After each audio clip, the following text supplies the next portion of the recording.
తెలంగాణలో మొత్తం 5 వందే భారత్ రైలు అందుబాటులోకి వచ్చాయని కేంద్ర మంత్రి కిషన్ రెడ్డి తెలిపారు. రైల్వే అభివృద్ధి కోసం ప్రధానమంత్రి మోదీ చేస్తున్న కృషి చిరస్మరణీయమన్నారు.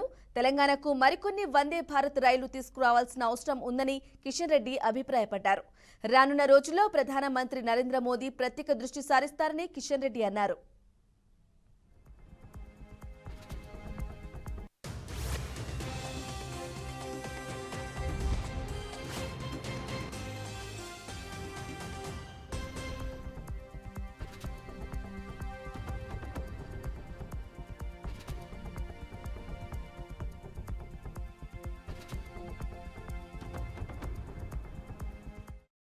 ఆధునికమైనటువంటి పద్ధతిలో దీనికి నిర్మాణాలు చేపట్టాం.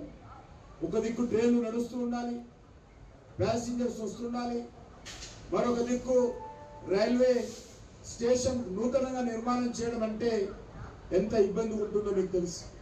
ట్రైన్ ఆపడానికి వీల్లేదు, ప్యాసింజర్కి ఒకరి ఇబ్బంది కలగకూడదు. అయినా కూడా ఇవన్నీ చేస్తూ మరి అద్భుతమైనటువంటి రైల్వే స్టేషన్ నిర్మాణానికి శ్రీకారం చుట్టాము.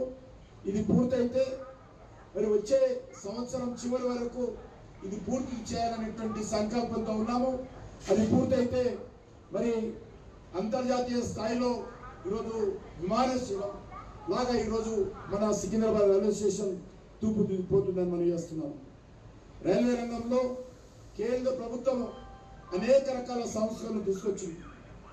ఇప్పటి వరకు కూత వినబడినటువంటి ప్రాంతాల్లో కూడా రైల్వే లైన్లు వేయడము, కొత్తగా డబ్లింగ్ చేయడము, ట్రిప్లింగ్ చేయడము, క్వాడ్రప్లింగ్ చేయడము, అనేక రకాలుగా ఈరోజు రైల్వే శాఖ ఈరోజు ప్రజలకు అందుబాటులో ఉండే విధంగా అనేక రకాల సేవలు చేస్తూ ఉంది. ముఖ్యంగా పొల్యూషన్ తగ్గించేటువంటి ప్రయత్నంలో, పెట్రోల్ ఉత్పత్తులు తగ్గించేటువంటి ప్రయత్నంలో, ఇంపోర్ట్ చేసుకున్నటువంటి పెట్రోలియం సంబంధించినటువంటి విదేశీ మారక ద్రవ్యాన్ని మరి ఈరోజు సేవ్ చేసేటువంటి దృక్పథంలో అన్ని రైల్వే లైన్లలో ఎలక్ట్రిఫికేషన్ కూడా